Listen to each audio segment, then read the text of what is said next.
亲爱的朋友们，欢迎来到微光夜读。我爸是国际知名大导演，我妈是倾国倾城的大影后，我一点没遗传到他们的美貌和艺术天赋。在万众瞩目的星二代里，我永远是被拉踩的那一个。巨星的女儿成画家了，我被拉出来踩一脚；大导演的儿子成新锐导演了，我被拉出来踩一脚。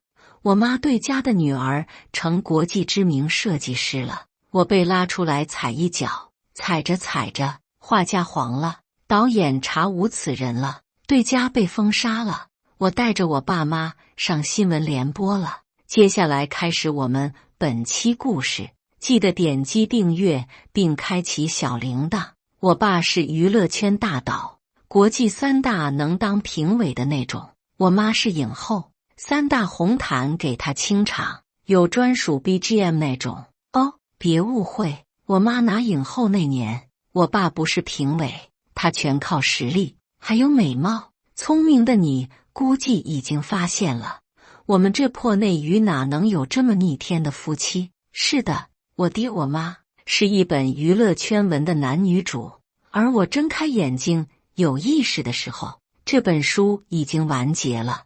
我就是故事最后，他们有了爱的结晶，幸福快乐地过完了这一生中那个爱情的结晶。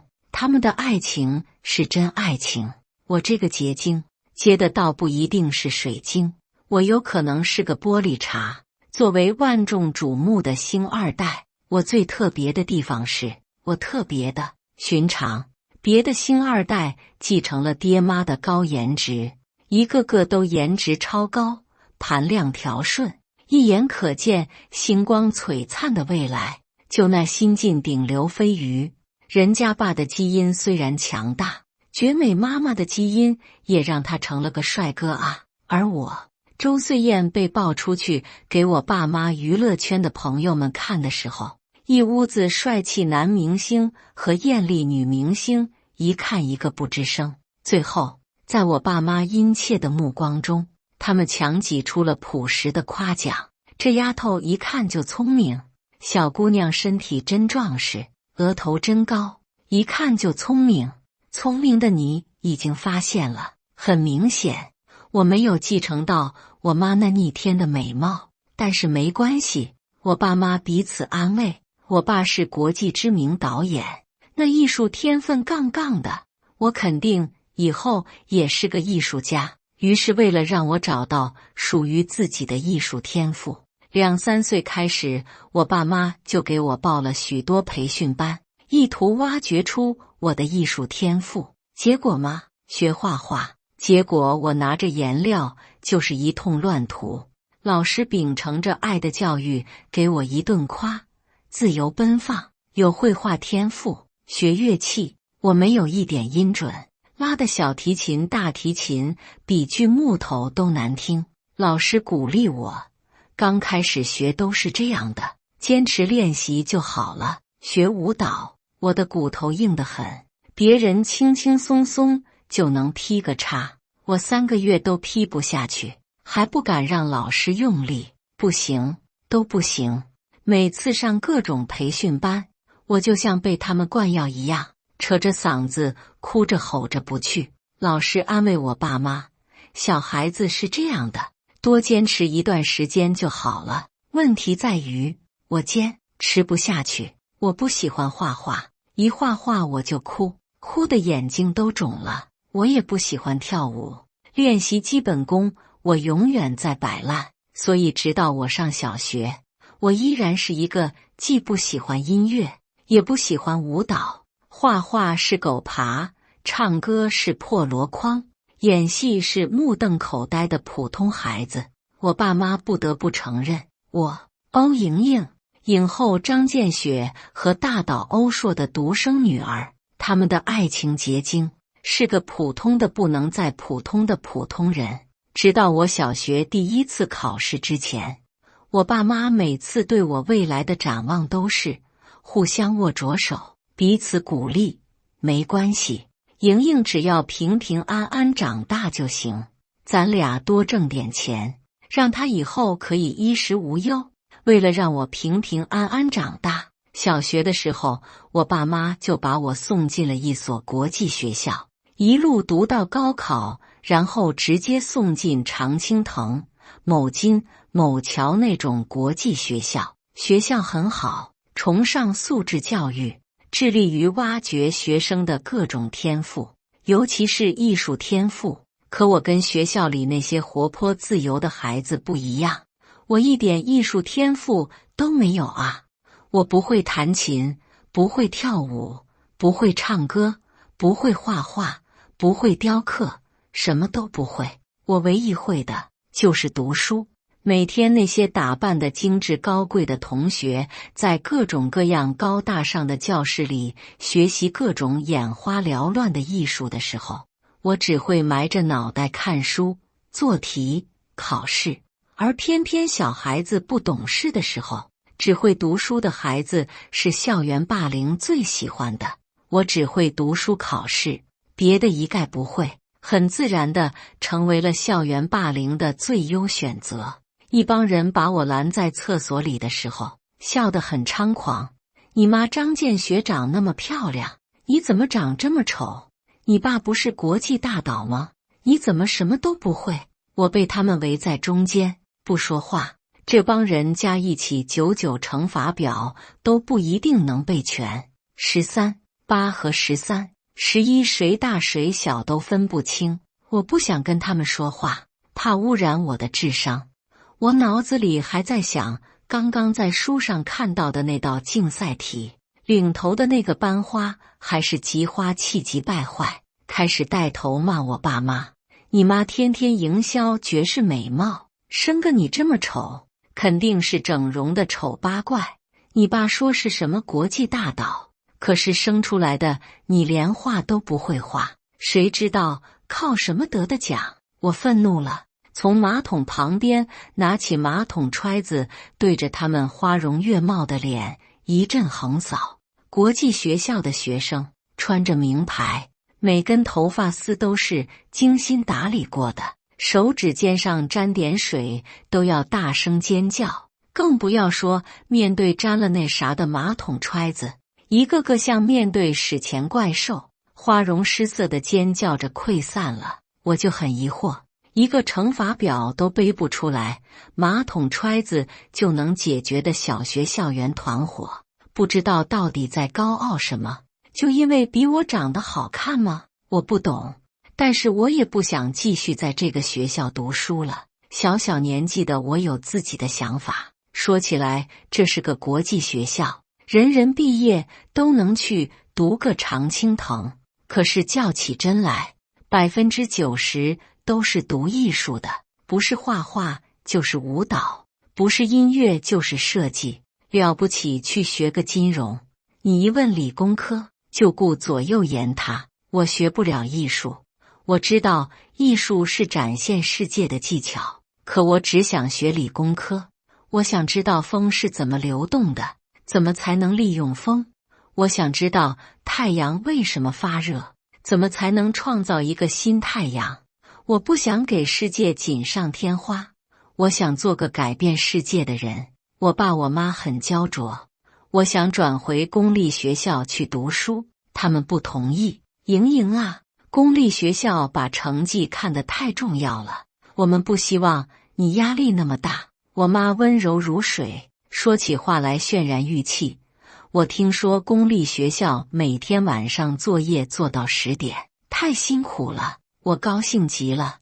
真的吗？太好了。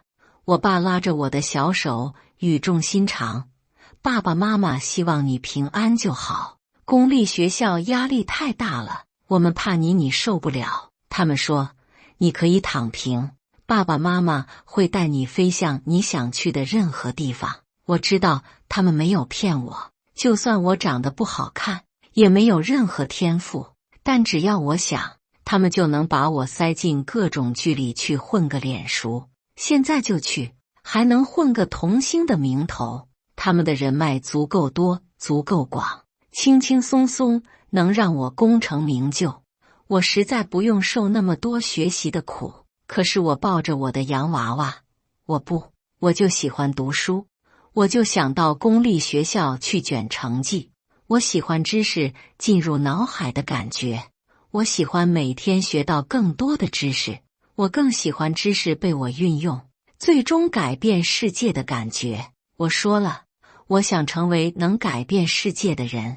我爸妈拗不过我，终于把我转回了公立学校。转回公立学校开始卷成绩以后，我爸我妈好像终于发现了我的天赋。我特别爱学习，也特别会学习。小学的我，每次考试都在卷生卷死的学校里名列前茅。名列前茅已经完全不能满足我了。我天天扭着我爸妈要上补习班，发誓要每次都考第1名。我也终于找到了我想上的培训班，小学专门培训语文、数学和英语。我妈都崩溃了，你从小跟我们满世界溜达，英语都成你第2母语了，你为啥还要补习英语？我抱着我的洋娃娃，一边看纪录片一边倔强。考试英语跟日常用的英语不一样，我要当第1。我爸妈没办法了，他们作为艺术类工作者，已经完全跟不上我卷的脚步了。他们开始给我砸钱请外援，那完蛋了。有了外援，我在卷学习这条路上更加猖狂了。我开始想方设法参加各类竞赛，然后我就开始在各类竞赛上拿奖。久而久之，我爸妈就习惯了，他俩开始争着去给我开家长会。猜丁壳是最后的倔强，毕竟哪个当爸妈的不喜欢女儿是个学霸呢？但只有学习好，其他一概不会的星二代在娱乐圈里的名声好像不太好，约等于只会学习的傻子。别的巨星晒儿女都是舞蹈比赛又进1枚奖牌，今天第1次击剑，棒棒的，滑板玩得真好，然后下面就会有一水的夸夸，真是完美继承了基因呢，又美又有才华。不敢想象我要是他该有多么开朗。结果轮到我爸妈晒娃，每次都是同一句话：莹莹考试又考第1名了。这样一对比，显得我爸妈特别不是东西，像天天只会逼着孩子考第1的变态家长。底下网友骂得可难听，欧莹莹这个小姑娘到底知不知道世界上除了考试还有很多美好的东西？莹莹好可怜，感觉她的人生除了成绩就没有其他东西了。的确不是人人都适合当父母的，有些人自己做不到事事第1，还有脸强迫孩子。考试不是人生最重要的事，让孩子自由享受人生吧。我爸妈就再也不晒我的成绩了。小学的时候，妈妈的娱乐圈闺蜜，一个以美貌著名的女演员，带着她家女儿来我家串门。比我大上1岁的女孩穿着公主裙，戴着钻石发卡，打扮得像个洋娃娃一样，漂亮又可爱。而我刚刚放学回家，穿着灰蓝相间的运动装校服，扎头发的皮筋断了，披头散发的，又做了一天作业，右手袖子上搓出一块黑乎乎的墨水印，整个人灰头土脸，像是闯进童话世界的灰姑娘。于是洋娃娃小姑娘红润润的小嘴一嘟，扬起白嫩嫩的脖子朝她妈妈撒娇：妈妈，这个姐姐好丑哦。我翻了个白眼，看在洋娃娃长得漂亮的份上，不跟她计较，只把书包咚一声扔到地板上，翻出厚厚一沓作业，哗啦啦的开始做。小姑娘估计是被人夸赞的多了，忍不了被人忽视，娇娇俏俏发言了：姐姐怎么还要做作业啊？我们学校都不做作业的，小孩子嘛，想高人一等可以理解。可我妈那个演员闺蜜居然也开始搭腔：不是我说，见雪啊，你也该注意一下莹莹这孩子的形象了，本来就没遗传到你的美貌，还不注意打扮，以后走在街上被人拍到灰头土脸的，多丢你的脸。小姑娘天真无邪的帮腔，可以让姐姐学跳舞，跳舞可以锻炼气质的。说着，她还扭了一下腰。我妈本来笑盈盈的娇眉脸一拉，一点不惯着。我家莹莹怎么了？我家莹莹回考试年级第一。小孩儿，你考多少分啊？小孩子，甭管多漂亮的孩子，都怕被问考试成绩。成绩不那么好的孩子更怕。于是小女孩脸一僵，他妈讪笑，他们学校不用成绩来评价学生的，都讲素质教育，素质教育。不信你看，我们楠楠的舞跳得可好了。于是洋娃娃小姑娘站起来，很自信地跳了一支舞。我不懂舞蹈，但我也觉得她跳得真挺好看。要是她不跳完以后得意洋洋白我一眼的话，就更好看了。我妈顺风顺水一辈子，一直在炫娃这件事上被人压着打，很是失落。我见不得我妈失落，于是我从作业堆里爬起来，冲着他们娘俩跳了一段6·1儿童节我们班上的舞蹈。跳完了，我问他们：阿姨，我跳得好看吗？还行吧。然后我从书包里翻出一张卷子递给小姑娘，我会跳舞，你这张卷子能考满分吗？我比她还低一个年级，卷子她应该会。可是小女孩脸涨得通红，看样子是考不了满分。于是我埋头继续做着作业，撇着嘴吐槽，低年级的卷子都考不了满分。姐姐你有点笨哦。洋娃娃提着她的公主裙哭着跑走了。洋娃娃的漂亮母亲气不过，在社交平台上内涵我妈，教育孩子真是左右不是，想让孩子发扬艺术天赋，就要被人嘲笑学习成绩不够好，然后配图是她女儿跳舞的艺术照。粉丝们闻着味儿就来了，听说小美女去张建雪家玩，结果哭着出来的。张建雪自己的孩子没天分，只会卷学习，还好意思说人家的孩子，嫉妒呗。我妈的粉丝也不是吃素的，亮出了我全国奥数竞赛1等奖的证书。那倒也不是谁都能卷得了数学竞赛的，也不知道那个号称有舞蹈天赋的有没有什么权威大赛证书。那当然是没有的。打那以后，我妈在娱乐圈就没有闺蜜了。不过我听说小姑娘从此不跳舞了，改画画了。有天分就是好，跳舞跳不下去还可以换画画，就是不知道要是画画也拿不出成绩，还能转什么？初中的时候，我爸的导演兄弟带着他16岁的帅儿子来我家跟我爸串门。帅儿子又时尚又新潮，随身带着个相机，走到哪儿拍到哪儿。我爸的导演兄弟很得意，我这儿子随我，有摄影天赋，随随便便导部短片玩，结果一不小心就得奖了。我爸我妈给足面子，咔咔一顿夸，小伙子真不错，有前途，以后肯定比你爸牛。这帅儿子被夸得上了头，一身优越感不知道冲哪儿撒，扭头看我，莹莹妹妹最近怎么样啊？我穿着校服，梳着齐刘海，戴着近视眼镜，就是个普通的小学生，跟所有女生一样，对帅哥充满了包容。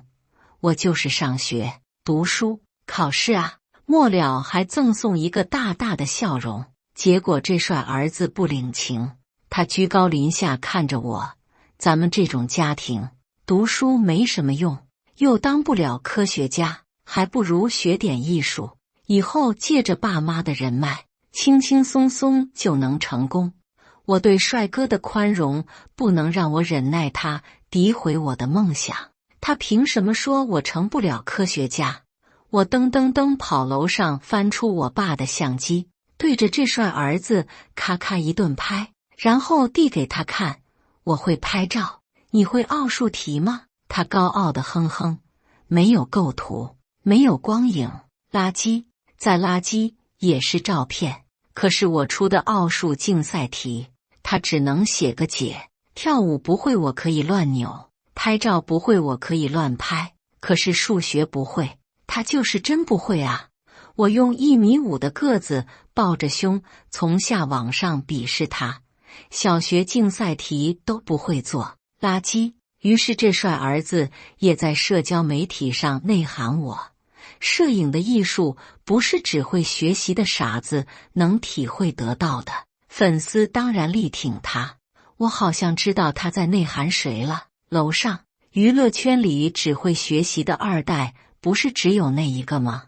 那谁家的莹莹吧，说好听点叫只会学习，其实谁知道他学习好不好？艺术天赋一点没有，白瞎了他爹妈的基因，只能拿人家不知道真假的学习来挽尊呗。可是互联网不是没有记忆，还是有人记得跳舞那姑娘的前车之鉴，嘴其他没办法。劝各位别嘴欧莹莹的学习能力，这姑娘看着好像真是个大学霸。什么大学霸？有证据吗？什么小学奥数竞赛就算学霸了？于是我爸晒出了我参加全国物理、化学、生物竞赛的1等奖证书，网络上立刻就清静了。只是我爸从此没有了大岛兄弟，黑粉倒是多了不少。我爸我妈知道网络戾气大，为了保护我，从来没让我在媒体上露过脸。直到18岁那年，我跟爸妈一起参加某电影首映的时候，被人拍到了。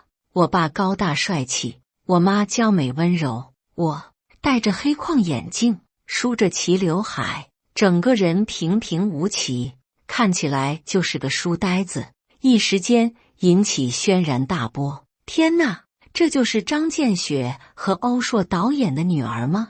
郎才女貌的爸妈，怎么女儿这么一般啊？楼上真客气，这不叫一般，这在素人里都不能叫好看吧？难怪这么多年都没见他们夫妻俩怎么晒过娃，这真是拿不出手啊！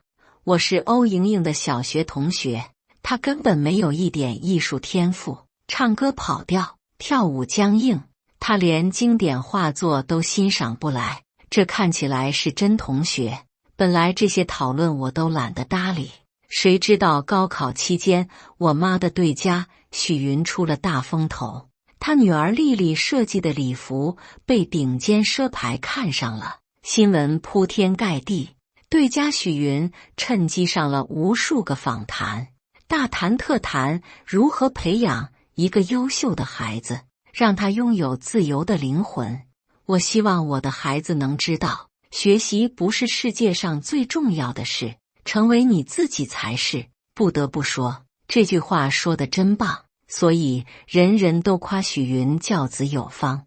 往哪边拜，下辈子能有许云这样的吗？许云如何做母亲这门考试满分，不敢想象许云要是我妈，我该多么开朗。本来跟我妈没关系，所以我妈看着新闻悄咪咪的不说话，她的粉丝也就悄咪咪的不说话。结果对家话锋一转，居然是冲着我妈来的。没多久，关于养孩子这个话题就转到我妈和我身上了。许云真的又美又有才华，还会教孩子。丽丽真的完美继承了妈妈的美貌。楼上说明我们许云的美貌纯天然无污染，不像某位艳冠群芳的影后，她生的女儿我就敢说欧莹莹真的又丑又没才华。我说了，互联网是有记忆的，有许多网友翻出了久远的照片，劝有些人说话小心点。欧莹莹虽然长得不好看，可她真是个学霸，竞赛1等奖随便拿那种。可是好心人的劝告没人听，许云的粉丝还是疯了一样追着我妈。我妈啥都能忍，忍不了我被骂，于是我妈发了个微博，就一张图片，是我高考成绩的查分页面，一张分数被隐藏了的高考查分页面，然后配了绝杀的文字。当学霸的妈，感觉就是好。从那以后，很长一段时间，网上都没有人对我说3到4了。毕竟谁都知道，张建雪的女儿虽然长得不好看，可是张建雪的女儿高考省前3啊。还有谁？我考上了全国航空航天最顶尖的学校，学习造大宝贝。录取通知书刚下来那阵儿，我爸妈走路都是带风的。红毯上记者问我爸，欧导对这部电影的评价怎么样？我爸说，你怎么知道我女儿莹莹考上顶尖大学了？狗仔追着我妈的保姆车，我妈把车停下来等他。你也知道我们莹莹考上顶尖大学了。网友们哈哈哈，村头的狗都知道欧莹莹考上 X 大了。那没办法，我女儿要是能考上 X 大，我比他们都夸张。欧莹莹要是我女儿，我顶着她的照片四处逛，我祖坟都能让她去蹦迪。可是好景不长，我大学开学以后，我爸妈就再也不敢随便在社交平台上发我的消息了。没办法，我学的东西他们也不懂，他们也不敢乱发。几年过去，眼看我爸妈许久没动静，有些人的动静就开始大了。许云的女儿在网上发了张录取通知书，说她马上要去一所国际知名设计院校读设计了。许云的粉丝立刻跳得老高，恭喜丽丽，丽丽最棒了。说起来，不是有个什么星二代号称高考状元吗？怎么这么几年都没动静了？状元不会没考上大学吧？我们丽丽考进顶尖名校读设计了。张建雪的高考状元女儿去哪儿了？我妈的粉丝帮我说话。首先，我们莹莹不是高考状元，人家是省前3，汉字都认不全的外国籍友人，别来沾边。顶尖名校的名额走的是国际生通道吧？我妈还是悄咪咪不说话。后援会长联系我妈，莹莹最近怎么样啊？你也发一发她的动态，免得她被骂。我妈很无奈，我也不知道她咋样了啊。是的，因为我妈已经半年没有我的消息了。我大2那年就被选进了国家保密计划，在戈壁滩上风餐露宿，昼伏夜出。我爸我妈已经半年没有我的消息了，他们也不敢问，他们也不敢打听。但路人网友战斗力爆表，贵圈真是高贵。欧莹莹考的可是 X 大，说话不小心点，当心查水表啊！拿个名校的野鸡学院通知书就敢出来，丢人现眼，连 X 大的学霸都敢看不起了，真行！人家欧莹莹跟你圈这些二代不一样，那些靠着爹妈的名声营销自己高大上的省省吧。外面纷纷攘攘，我在基地岁月静好，日升月落，云聚云散，时间一晃就过去了。我每天做实验，测数据，找漏洞，闲暇的时候看看手机，知道了很多消息。我知道我妈曾经的演员闺蜜，她女儿成了画家，最近开了个人画展，作品能卖出7位数一张。我盘算了一下，妈耶，我现在的补贴水平得干3、5年才能买得起她一幅画。娱乐圈无数人去给天才美少女画家捧场。我看了看烈火烹油一样热闹的新闻，埋着脑袋啃2口面包，在荒无人烟的地方继续我的研究。我也听说我爸曾经的大导兄弟，他儿子成了导演，还得了新锐导演奖，一时风头无两，粉丝纷纷祝贺他，放出豪言壮语，要做新一代导演的领军人物。我找了他的影片看了，又一次承认我的确没有艺术天赋，我真看不懂。看着照片上意气风发的年轻人，我喝了口水，又低下了头。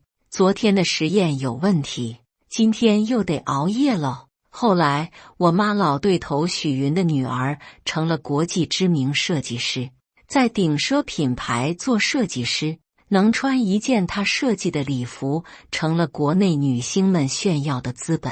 我妈从来都穿不着她设计的衣裳。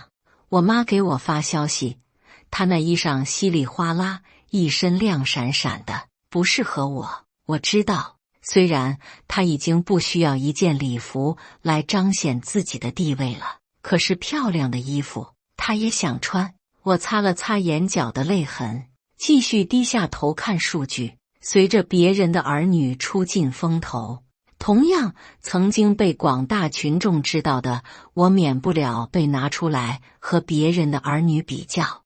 我爸我妈的社交媒体上质疑声一浪高过一浪，果然爸妈优秀，儿女不一定优秀啊。楼上说不定是因为爸妈不会教啊，人家许云的闺女从小自由培养个性，成为艺术家也很正常啊。田林的女儿也很棒，会跳舞，还会画画，都开了好几次个人画展了。周导的儿子也是子承父业了，拍的片子新潮又前卫，看得人眼花缭乱的。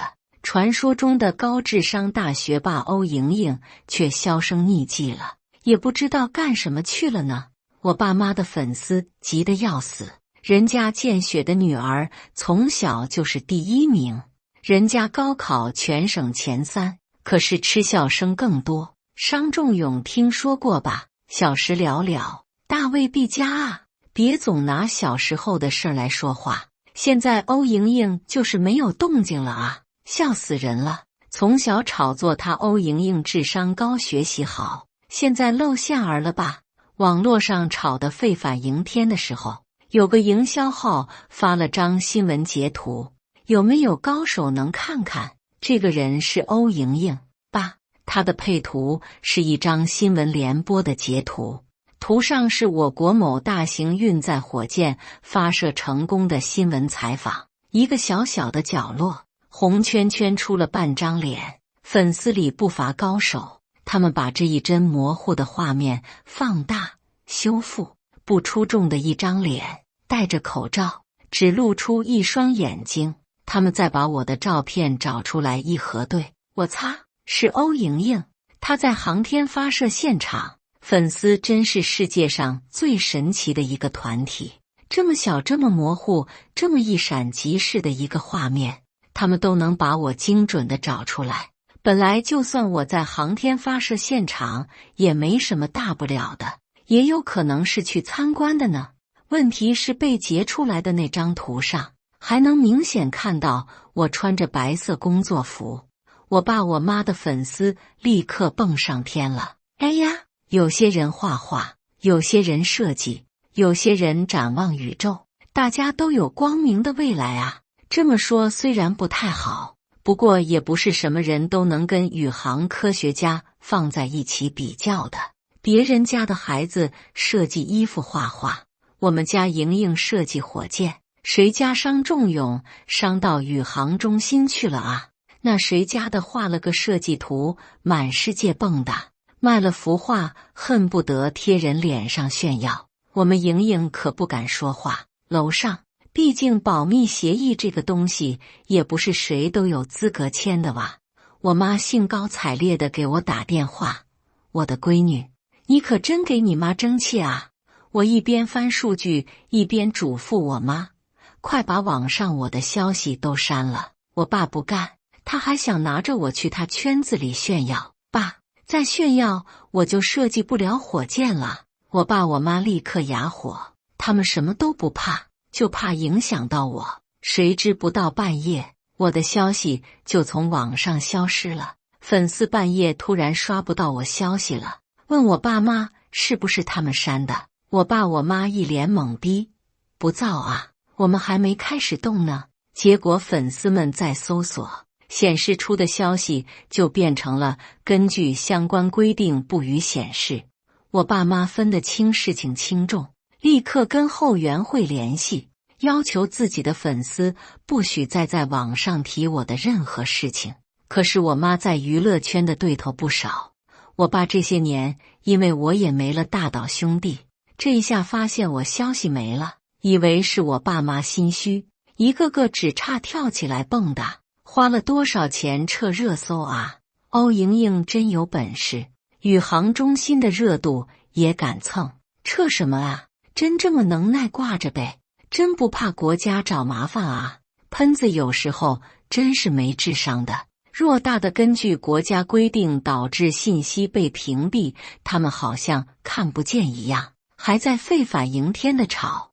我爸妈一边刷评论一边骂，我一边安慰他们，一边也想不明白，我跟这些网络上的喷子远无怨近无仇，也丝毫没打算进娱乐圈，他们怎么就那么喜欢盯着我，见不得我好呢？但我还是劝我爸妈别跟他们计较，凭什么？我们气不过。我爸抽着烟，我妈抹着脸，凭什么？凭半小时以后，那些跳脚引战、胡说八道骂我的账号就被永久禁言了。我正在参与的项目是国家的保密项目，光是涉及到我的信息都会被屏蔽，他们还敢在网上公然侮辱我。永久禁言只是开始。没几天，那些带头引战针对我的营销号对家的几个引战大粉纷纷喜提银手镯。3天国家免费饭菜，至此，再蠢的人也看出来了，欧莹莹这个名字不能随便提了。从此，网上再也没有关于我的讨论，也不是没人讨论我，很多黑粉还是不放弃。总是暗戳戳阴阳怪气，只是他们只要一讨论我就挂号，一讨论我就被拉进小黑屋，久而久之，我的名字就成了个禁忌。你可以说张建雪不好看，可以骂欧硕导的电影难看，可是你不能说欧莹莹一句坏话，因为骂她也看不到，都屏蔽了，哈哈哈。价值千万的话也好，顶奢品牌的设计也好，新锐导演的艺术风格也好，娱乐圈的风也好雨也好，都跟我没有一点关系了。与我相关的只有星空下的荒漠和辽阔无垠的星空。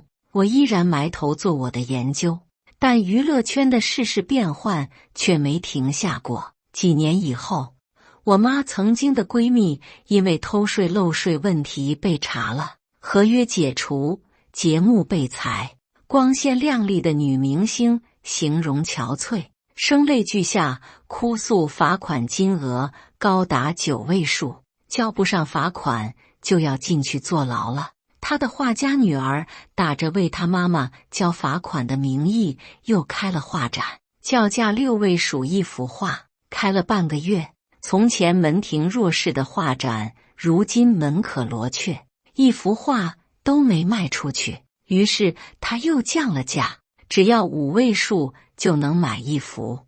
零零星星几个死忠粉去买，那点钱在巨额罚款面前杯水车薪，也帮不上什么忙。至于他那些混得好的圈内好友，一个都没去。娱乐圈人情冷暖，从几幅画里就能看出来。我妈念着曾经的闺蜜情，托人代买了一幅，拿回家，她欣赏了半天，百思不得其解。不是，这黑黑红红的一片，到底艺术在哪？怎么就值得了5位数？我爸说，咱不懂这些艺术，就不要纠结了，还是乖乖看咱的科教频道吧。他俩见不着我，日常就看科教频道解解相思之苦，说不定哪个瞬间，在哪个新闻的角落，就能发现一个小小的我。后来，我爸曾经的大岛兄弟被电影学院的学生举报，说他利用职权引诱女大学生发生不正当关系，事情闹得很大，公安机关发了拦底通告。他人还在电影节上侃侃而谈，结果大庭广众之下被抓了。他儿子新拍的一部文艺片正报名参加国内最高权威的电影节，原本获奖呼声很高，他爸的是一出，他的影片立刻就被取消了获奖资格。他的粉丝破口大骂，说电影节拜高踩低，失去了艺术的高逼格。不管怎么骂，电影节官方一句话都没发。大导的儿子陆陆续续又拍了许多片子，不是没人买账，就是激不起什么风浪。总之，这位曾经被夸耀一时的新锐风格的年轻导演如流星一样划过，就再也没有了声响。最后听说去拍广告了。没过多久，我妈的老对家许云也因为吸食违禁物品被禁了。许云被禁没多久，她的设计师女儿就被顶奢公司辞退。为了撇清关系，娱乐圈的明星们再也不敢穿她设计的礼服。她回国后自己开了一家设计公司，开始设计平民服装。一开始有许多死忠粉丝购买，可是没多久粉丝也买不起了，他们家价格定得太高了。不是，一件纯棉 T 卖699，是不是有点太过分了？卖699不过分，过分的是图片上还标着平价2个字，他们家是不是对平价这2个有什么误解？一条涤纶连衣裙标价1299，就不可能平价啊喂！其实生意还是有的，但是可能跟从前的收入相比，完全不可同日而语。于是该美女设计师破了防，天天在社交平台上当阴阳人，指桑骂槐。没多久，她的店就被封了。我爸和我妈被诸多现实震慑，每天睡前都要互相握着手告诫彼此，该睡睡，不该睡的别睡，好好说话，谦虚低调，千万别给莹莹惹麻烦。我爸不敢给我惹麻烦，所以他拍戏之前一定做背调，有问题的演员和工作人员一个都不用。拍戏也讲大方向，人民群众喜欢看啥就拍啥，绝不搞艺术家高冷的艺术表达。我妈为了我，拍戏之前做足功课，人物小传咔咔写，人物技能玩命练，不加戏不偷懒，跟任何人说话都和颜悦色，温柔有礼貌。他们遵纪守法，谨小慎微，多年下来，生生混成了德艺双馨的老艺术家。我爸的粉丝高喊着，跟着欧导走，片子好不好看不一定，电影里的演员肯定能粉。我妈的粉丝宣传我妈，走过路过别错过，美貌影后人好演技高，下饭剧有保障。他们的粉丝也早都改了名，我爸的后援会改名叫莹莹他爹后援会，我妈的粉丝群名叫莹莹勇敢飞。两家后援会的核心宗旨相当统一，互相监督，坚决不给莹莹抹黑。我爸依然导着戏，有些取得了不错的成绩，也有很多被骂出翔的烂作品。我妈很少演戏了，彻底进入养花养狗养老的退休生活，只是偶尔跟我爸一起出席活动。他们最大的困扰只有一个，我好像一点没有想结婚的意思。于是趁着我好不容易放假几天，他们给我塞了个相亲，新晋流量，又高又帅，为人谦逊，据说实力也不错。我爸很得意地说，爸爸精挑细选的，一定没有问题。结果一见面，他就跟我说，我觉得你们的研究方向有问题。我整个人都惊呆了，半天才回过神来问他，你知道我们研究方向？我觉得你们应该先去探测太阳。我很艰难地调整好了自己的表情，起身跟他告辞。他很不解，你这是没看上我？你这身材长相，要不是看在你智商还行的份上，我长这么帅，我都懒得来见你，你还敢看不上我？我闭了闭眼，挤出最后一丝礼貌，你知道航天器是烧汽油还是烧柴油吗？他得意洋洋，那肯定是烧汽油啊！我一口气憋在胸口，转身就走。回家，我爸妈高高兴兴地问我相亲情况。我劝我爸，以后拍戏除了道德，还是再培养一下文化水平吧，最起码让他们懂得在自己不了解的领域要学会闭嘴的道理。果然没多久，这位新晋顶流在直播里说他最近在研究诺贝尔数学奖，遭到全网嘲笑。网友们一路深扒，发现他天天炒作自己知识渊博，跟谁聊天都得卖弄2句学识，却连初中文凭都没有。于是人赠外号酒漏鱼，资源一路下滑。我爸妈的粉丝暗地里蛐蛐我觉得咱们莹莹有点子东西在身上的，凡是跟她不对付的，好像都没啥好结果，不是没了，就是进去了。我爸妈从此不敢再让我相亲，他们怕我把娱乐圈整个抄没了。我在宇航中心一待就是10年，35岁那年，我带领的团队获得了重大突破，获得了国际科学大奖。我带着爸妈去领奖，摄像机对准我爸妈的时候，我看到他们紧张的挺直了脊背。他们大半辈子生活在镁光灯下，从来没有在镜头下这么紧张过。我拿着奖杯，对着全世界的镜头说：谢谢我的爸爸妈妈，是他们给了我最好的爱，我才能走到这里。几分钟后，我爸我妈的社交媒体上发了同样的一段话：谢谢你来到我们的生命里。配图是我举着获奖证书，正在灿烂的笑。我获奖的消息很快点爆了国内娱乐圈，我爸妈的粉丝嗷嗷叫着，在各个广场乱窜。我们莹莹，世界顶级科学家，我们莹莹，人类智商巅峰。不是我说，影后和大导也太会教孩子了吧？还有谁？娱乐圈里还有谁的儿女敢出来比一比？那当然没有。曾经明里暗里嘲笑过我爸妈不会生孩子、教子无方的那些圈内人，一个个都好像看着我长大的长辈一样，纷纷发文恭贺我。也有很多媒体来采访我，我接受了最正式的国家台的采访。主持人问我：我们都知道你的父母是著名的演员和导演，那么作为艺术家的女儿，你为什么没有走上艺术的道路？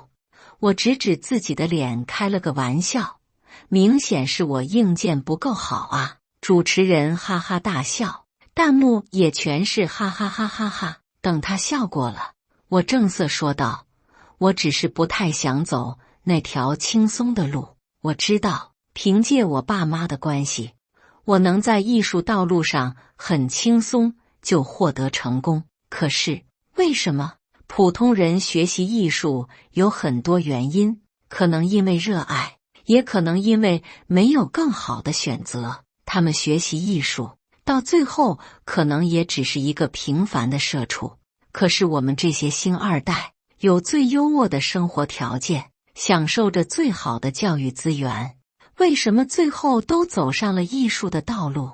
真的是因为热爱吗？不是因为轻松，因为人人都知道有人脉有关系可以轻轻松松功成名就。不信你看，娱乐圈那么多星二代，有几个在学辛苦出不了成绩的理工，他们都在金融艺术里扎堆呢。一幅画轻轻松松叫价数十万，随便拍拍片子就能获奖，顶奢品牌想进就进。你说他们不努力吗？不是的，只是比他们还努力却永远得不到喝彩的人还有很多很多。我不想走这么轻松的路，艺术记录世界，丰富世界，可我不只想记录世界，我想成为改变这个世界的人。采访出来以后，我被骂了个狗血淋头。别以为你有个破奖就可以胡说八道，谁知道你那奖到底怎么来的？学金融和艺术的得罪你了，这是连他爹妈一起骂进去了啊！爸妈怕我被网上的言论影响，担心的不得了。我当然不会被影响，在网络上大肆攻击一位取得杰出成就的科学工作者。你说他们的脑子里到底在想什么呢？很快，各地一大批水军、粉头被抓了，一并被揪出来的，还有当初试图指导我研究方向的钱鼎流。在公安机关刑讯下，他承认自己引导网民对我进行人身攻击。问他为什么，他说因为我多年前羞辱了他。那个欧莹莹仗着自己是个科学家，就骗我说航天器是烧汽油的。他为什么不好好跟我说？他就是看不起我。得知消息的我表示，那个说相声的还是有点道理的，可是这些都跟我没关系了。我的人生因为爸妈，所以从娱乐圈开始，但要走的路从来不在娱乐圈。娱乐圈里的人爱我也好，骂我也好，都不会对我造成半分影响。我很快又进入了新的保密项目，这一次我很多年都没有再出现在人前，谁也没有我的消息，连新闻联播里都再也找不到我的消息。这么久都没消息，欧莹莹不会被抓了吧？我爸妈的黑粉和那些失德艺人的粉丝蹦得老高，能说出那些话，智商也不见得高到哪里去，还是有聪明的路人的。欧莹莹那个级别，她要是被抓了，她妈妈张建雪和她爸欧硕不可能还天天出现在娱乐新闻上。但是这些言论因为涉及我，自然也很快就被屏蔽了。时间流逝，欧莹莹这个名字已经淡出人们的视线很久了，直到很多年，我爸芯片首映里，不知道哪个失德艺人的脑残粉突然冲出来，拿着油漆桶就冲着我妈扑过去。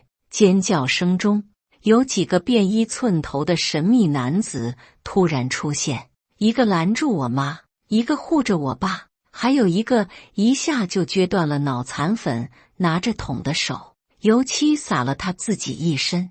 事发当时很多媒体在场，事情就传播得很广。可是渐渐的，讨论的中心变成了那几个神秘男子哪里来的？挖去，这保护级别不像是明星请的安保公司吧？这气质，这身手，不像是安保公司能有的。这寸头，这随时揣兜里的手，我拿我的人头担保，这不可能是安保公司。你看那寸头，张建学粉丝最疯狂的时候都没这个保护级别吧？我有一个大胆的猜测，欧莹莹多少年没动静了？楼上，快把你那猜测收一收，小心顺着你的脑子就进去查水表了。欧莹莹这么多年，不会搞了个大的吧？保护措施严格到连他的家人也要保护了，他搞得好像有点太大了吧？我的老天鹅啊！欧莹莹现在到底在做什么？我没在做什么，我只是遵循着当年在采访里说过的话，成为了一个改变世界的人。